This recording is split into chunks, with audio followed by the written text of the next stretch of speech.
అని ఆయన అంటే ఆ గౌడ కులస్తులకి ఆయన ఏదో వాళ్ళ పితామహుడి కింద చూస్తారు. ఆమెను ఒక చిన్న పోస్టింగ్ పెట్టినందుకు తీసుకొచ్చేశారు. అందుకని నేను ఏం చెబుతున్నానంటే, మనం చంద్రబాబు నాయుడు గారిని తీసుకుందాం. ప్రజలందరికీ తెలుసు సార్, జగన్మోహన్ రెడ్డి ఆ లిక్కర్ స్కామ్లో ఉన్నాడు, 3,500 కోట్లు ఆయనకే వెళ్ళిందని అందరూ తెలుసు. కానీ మీరు రియాలిటీకి ప్రూఫ్ లేకుండా ఏమీ చేయలే. ఎవరైతే ఉన్నారో వాళ్ళనే చేస్తున్నారు. ఫైనల్గా ఎక్కడికి వెళ్తుందో చూద్దాం. ప్రజలందరికీ తెలుసు మొత్తం సూత్రధారి జగన్మోహన్ రెడ్డి గారని లిక్కర్ స్కామ్లో. జగన్ మీడియా ఎన్ని అబద్ధాలు నిస్సిగ్గుగా చేస్తున్నా మనం ఏమంటలా. సోషల్ మీడియాలో ఇప్పుడు మనకున్న హార్మోనీని కూడా చెడగొట్టాలని ప్రయత్నం చేస్తున్నారు. బాధ అనిపిస్తుంది. నాకు ఒక ఎగ్జాంపుల్ చెబుతాను, మీకు చాలామంది సభ్యులు తెలియదు. అంటే ముఖ్యమంత్రిగా ఏ రోల్ ఎవరు ప్లే చేయాలని జగన్మోహన్ రెడ్డి గారు 2017లో పాదయాత్ర చేస్తున్నారు. నేను కొల్లేరుకి 9 కోట్లు 13 కోట్ల అడ్మినిస్ట్రేషన్ శాంక్షన్ కోసం అయ్యన్న పాత్ర గారిని తీసుకెళ్ళి నేను చంద్రబాబు నాయుడు గారికి వెళ్తే ఆయన మా ఇద్దరికి 2 మాటలు చెప్పారు. శ్రీనివాస్, జగన్మోహన్ రెడ్డి పాదయాత్ర చేస్తున్నాడు, ఆయనకి ఎటువంటి ఇబ్బంది లేదు, ఫుల్ మెడికల్ టీం ఎప్పుడు 24 గంటలు ఉండేది చూడన్నారు. అయ్యన్న పాత్ర చెప్తే ఇంకా ఆశ్చర్యం వేసింది ఆయన చేసేదానికి. అంటే మనకి లోకేష్ బాబు అమరావతి పాదయాత్ర చేసే వాళ్ళని ఎంత బాధలు పెట్టారో, ఈయన ఆలోచన అయ్యన్న ఎక్కడ పాట్ హోల్ నడిచే చోట పాట్ హోల్స్ లేకుండా చూడమన్నారు. కావాలంటే స్పీకర్ గారిని అడగండి. ఇది అన్నారో లేదో అని. ముఖ్యమంత్రి గారిని అడగలేదు, స్పీకర్ గారు మేము అనుకున్నాం తేడా ఇది అని. అందుకని నేను మిమ్మల్ని కోరేది ఏంటంటే, జగన్మోహన్ రెడ్డికి only personal and political agenda, Chandrababu Naidu గారికి public and future generations agenda ఉంది. ఆ డిఫరెన్స్ నోట్ చేసుకుని మనం తప్పకుండా ఉండాలి. అరే ఆంధ్ర రాష్ట్రం మనం అగ్రికల్చర్ స్టేట్ వల్ల గంజాయి కల్చర్ స్టేట్ అయిపోయింది. ఎక్కడ దొరికినా మూలాల ఆంధ్ర. ఇవాళ కంట్రోల్ చేస్తానికి ప్రయత్నం చేస్తున్నారు. డెఫినెట్గా చాలా బాగా చేస్తారు, చాలా కంట్రోల్ అయింది. ఇంకా చేయాలి. డిపార్ట్మెంట్ కూడా మంచి ఆఫీసర్ని పెట్టి, ఇవాళ పోలీసులు అంటే పూర్వం భయం ఉండేది, ఇప్పుడు నమ్మకం కలిగే విధంగా చేస్తున్నారు. ముఖ్యమంత్రి గారు నేను కంగ్రాచులేట్, డిపార్ట్మెంట్ కూడా కంగ్రాచులేట్ చేస్తాను. నేను నిజంగానే చెప్తాను అధ్యక్ష, 2018లో అప్పటికే నాకు 71 ఏళ్ళు, చాలు రిటైర్ అయిపోదాం అనుకుని సభలో ప్రకటించా. చూస్తామంటే బాధ నిద్రపడుతుంది. ఇప్పుడు మాట్లాడతాను నాకే ఆయాసం వస్తుంది, ఆ కోపం బీపీ పెరిగిపోతుంది. అందుకని నేను ఆలోచించి ఏం చేయాలి. అప్పుడు తెలుగుదేశం బీజేపీకి అలయన్స్ లేదు. అందుకని నేను వెళ్ళి ఎవరికి తెలియదు, పవన్ కళ్యాణ్ గారికి సెప్టెంబర్ పవన్ కళ్యాణ్ గారికి 2023 మార్చి ఏప్రిల్లో ఫోన్ చేసి కలవాలి బాబు అంటే, రండి ఇప్పుడే వచ్చేయండి అన్నారు. వెళ్ళి మీరు వచ్చి దయచేసి కైక్లూరులో నుంచండి, 2 సార్లు వస్తే చాలు, అనౌన్స్మెంట్ ఇక్కడ నుంచుంటున్నాను, 2వసారి నామినేషన్కి వస్తే చాలు, గెలిపించుకున్న బాధ్యత నేను చేస్తాను. బాధతో చెప్పా. తప్పకుండా, ఎందుకంటే మనం ఎవరూ శాస్త్రం కాదు, ఈ రాష్ట్రం శాస్త్రం, ఫ్యూచర్ జనరేషన్ శాస్త్రం. ఒక నిమిషం అధ్యక్ష, నిజంగా ప్రజలు మనం ఎవరన్నా ఊహించారా ఇంత మెజార్టీలు ఇంతమంది గెలుస్తారని? మనం ఎవరన్నా ఊహించామా? ప్రజలు అమాయకులు అనుకోవద్దు.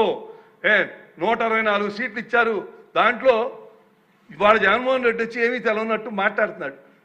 అది కేసులు పెడతారు, బట్టలు ఉడదీస్తాను, అధికారులు భయపడతాను. నిజంగానే ఒక అధికారి అన్నాడు, నేను రిటైర్ అయ్యి 2 కూర్చుని మాట్లాడుతున్నాను, నాకేం ఇబ్బంది ఉండదు, నేను రిటైర్ అమ్మో ఆడు కనుక సారీ గౌరవ పులివెందుల ఎమ్మెల్యే గారు కనుక వస్తే ఏం జరుగుతుందో మాకు భయం వేస్తుందండి అన్నారు. అలా భయపెడుతున్నారు.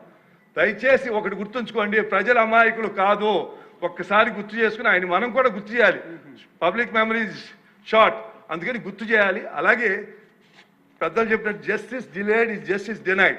సిబిఐ అలే సొంత బాబాయిని చంపేస్తే 7 ఏళ్ళు అయిపోయింది. కొంచెం సభ్యులు ఎర్లీగా వెళ్ళాలి, సిబిఐకి ఒకటి పెట్టాలి. 2 అలాగే అసలు అన్ని కేసులు అన్నాడు జైల్లో ఉండి ఒకసారికి కోర్టుకు కూడా వెళ్ళట్లా. డెఫినెట్గా మనం దాని మీద ప్రభుత్వం ఏం చర్యలు తీసుకుని తెలుసుకుని ప్రజలకి ఇవాళ బాగా జరుగుతుంది, కానీ రాబోయే రోజుల్లో కూడా భద్రత ఇవ్వాల్సిన బాధ్యత ఈ ప్రభుత్వం మీద తెలియజేస్తూ ఈ అవకాశం ఇచ్చిన మీ అందరికీ ధన్యవాదాలు. మీ ద్వారా ధన్యవాదాలు తెలిసి సెలవు తీసుకుంటున్నాను. ఇప్పుడు నందమూరి బాలకృష్ణ గారు మాట్లాడతారు. అధ్యక్ష, ఇందాక గౌరవ శాసనసభ్యులు కామినేని శ్రీనివాసరావు మాడుతూ అప్పుడే అందరూ ఇండస్ట్రీ కలవడానికి వెళ్ళినప్పుడు సైకో గారిని చిరంజీవి గారు గట్టిగా అడిగితే అప్పుడు ఈయన వచ్చాడంది అబద్ధం. గట్టిగా ఎవడు అడగలేదు అక్కడ. అది మీరు అన్నారు ఇందాక, ఏదో గట్టిగా అడిగితే ఈయన వచ్చాడు మళ్ళీ కలవడానికి, లేకపోతే ఏదో సినిమాటోగ్రఫీ మినిస్టర్ని కలవమన్నారు అని. ఏంటంటే ఐ డినై దిస్ అండి, అవి మిగతా ఓకే, అవమానించడం ఆయన ఓకే.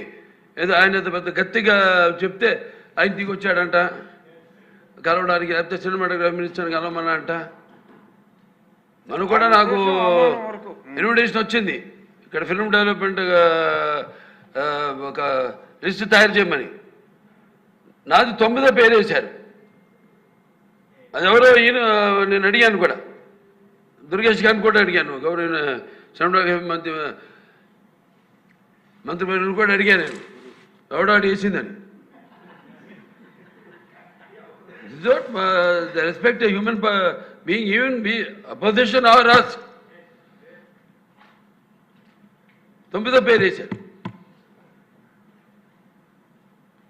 ఇదే అదేదో గట్టి ఎవడు అడిగాడు, గట్టిగా అడిగితే పంపించారు లోపలికి, వచ్చాడు ఈడు కలవడానికి. Sorry, I want to clarify this. No, very good, sir. Nonsense. గౌరవనీయ